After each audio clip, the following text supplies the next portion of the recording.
Hello everyone, in today's video I'll show you on how you can remove PrivacyWall from Google Chrome. So the first thing that you want to do is to open up your Google Chrome, and from here you then want to click on the extensions tab. It will simply open up all of the extension installed to our browser, and to remove PrivacyWall, click manage extension.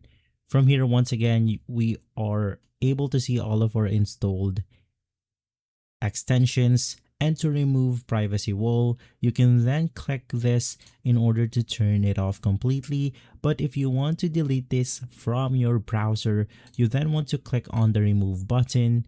From here, click on the remove once more, and then it will uninstall the PrivacyWall onto your Google Chrome browser.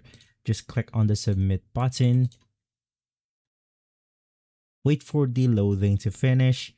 And from there, it will then remove the PrivacyWall extension.